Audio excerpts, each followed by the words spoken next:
Hi, my name is Christoph Reichert. I'm with CBR Technology. We're a Microsoft Silver partner in California, and we specialize in the implementation and setup of Dynamics 365 Business Central, as well as the Dynamics 365 CRM, Sales Professional, Sales Enterprise modules, and their interface between those two systems. Today, I would like to cover Accounts Payable 1099 configurations as they affect accounts payable operations throughout the United States. And with the requirements that the IRS has obligated our organizations with here in the US, we'd like to make sure we cover our 1099 setups, vendor configurations and setups, and then obviously transactional processing, transactional corrections that you might need to execute, 1099 statistical information, and then finally during year end, we will need to run our 1099 reports. And all of that will be covered in my brief demo here of the Business Central system. Let me launch the web browser and take a look at Business Central. So I've launched Dynamics 365 and I'm in the Fabricam default company. When I go to my home screen at Kronos USA, from here I can go directly to the vendors. If you don't see your Kronos USA as a default company, you simply can go to your gearbox, go to My Settings, and you can retrieve the Kronos USA company from the company lookup. I'm also using a role called Business Manager. The roles can be rather important as they can completely change your menu structure that you're dealing with and seeing. The roles you typically have in the system can be quite wide-ranging, and some of these roles may or may not have vendors as an option in the system. If you don't see the vendor option the way I see it here on my home screen, you can always search for it with the lookup window, and you simply type in the word vendors, and that will give you the list access to it. You'll also note the bookmark here on the right hand side. If this is not filled in like mine is, if you click on it, it will add the option to your menu automatically. In my case, I already have vendors on the menu option, so I'm just going to click vendors. I see all my vendor master listings showing up automatically. I'm going to open up Fabricam. So in order to work on 1099s properly, you have to configure a couple of settings in here, specifically the IRS 1099 amount codes. So I want to bring to your attention that if you select from full list here, you get to the 1099 form box setup, in which you can configure a number of different 1099 options that the IRS allows for in the US. Obviously, you have dividend income, interest income, miscellaneous income, and various other options for retirement, pension planning, what have you. In our case, the most common one used, of course, in the US for most corporations is miscellaneous 07, non-employee compensation. You can set a minimum reportable level in here as well. The US currently is at $600 for that. So in principle, you don't want to wait till a vendor is at $600. You want to start recording miscellaneous 07 right away and let the system determine whether or not a 1099 should be printed or not. In my case, I'm going to select miscellaneous 07 from the option listing here, and of course you have to put a social security number in the federal ID number field here, and that will be used on the actual 1099 form. This is how you would configure a vendor. What is quite important is that you do the setup for the vendor right away correctly. Most common mistake people make is they set up vendors, they use them all year long, and then at the end of the year they say, oh, I have to print 1099s, and then they discover that the miscellaneous 07 hasn't been added to the 1099 code on the vendor master, and then they have to correct every single invoice that they posted throughout the year because the dollar amount would not be correct as the system doesn't go retroactively correcting posted invoices unless you specifically instructed on how to do that. So we'll do that correction in a little bit, but this is the vendor master setup, and it's quite important that you do this portion of it correctly at the beginning of setting up the vendor. In fact, I would default this as a new vendor setup so that you do not have this issue of having forgotten how to do it. There's a way you can set up templates and other mechanisms to get this filled in automatically if you're concerned about it. All right, let me move to the next section here.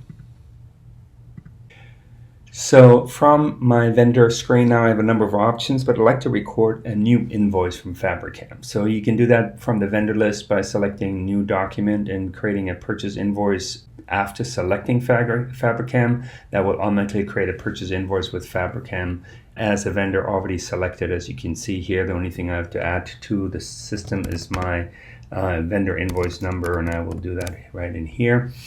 And that pops up automatically. And then if I go to my general ledger side in terms of expenses, obviously you can do it for different types of items. But in my case, let's say I'm going to pretend to get an advertising bill for some web consulting this vendor has provided to us. And I'm going to put web consulting on there. And let's just say that this is a $800 charge that they put up there. I added a optional field that you did not see in the system prior. It's called the IRS 1099 liable checkbox right in here. And what this allows you to do is to separate 1099 liable amounts from non-liable amounts. So if you have a mixed invoice with some of the lines being 1099 liable and some are not, you would create multiple lines on the same invoice, so it's a singular invoice for the vendor, but these lines would allow you to have that sort of separation.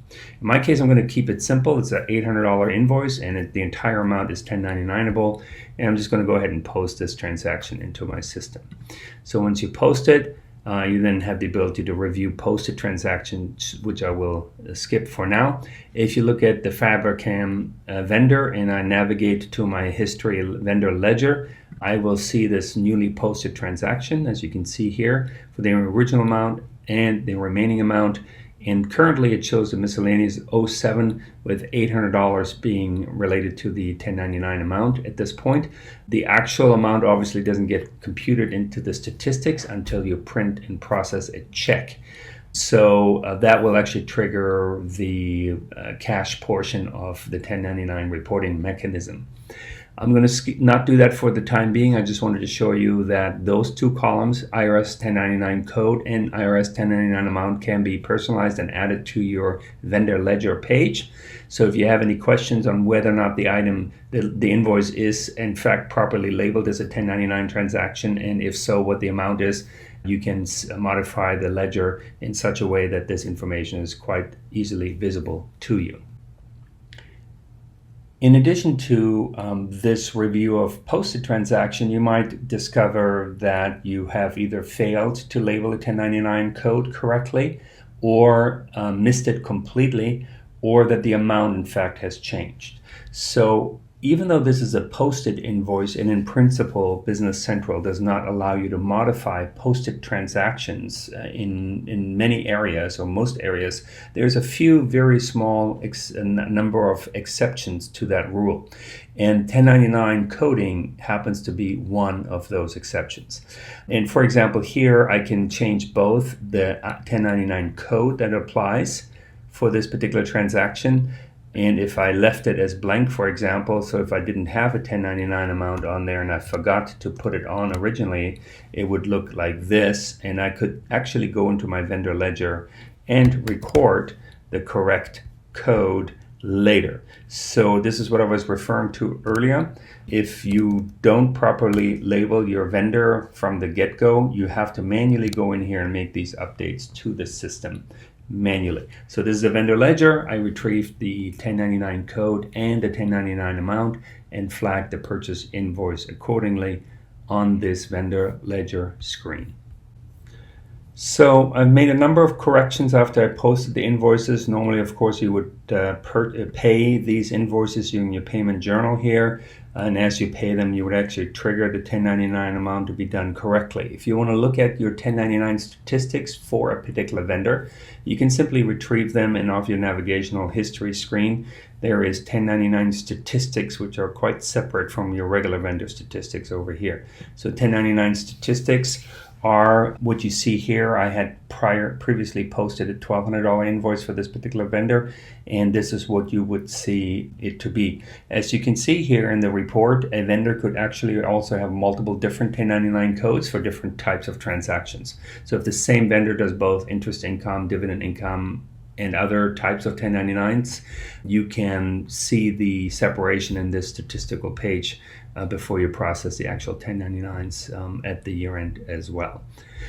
So to actually process a 1099, you simply go into your reporting mechanism for 1099 reporting. As you can see here, the three most commonly used reports are interest income, dividend income, and miscellaneous income for 1099s.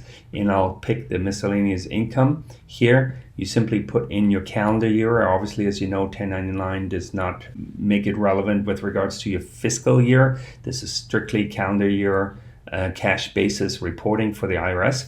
And you can go in here, and I'm just going to go do a test print. And when I do a preview here, you will see what this will look like. The layout of this 1099 is a test print here that just shows you form layout and form alignment options so that you can align your forms correctly.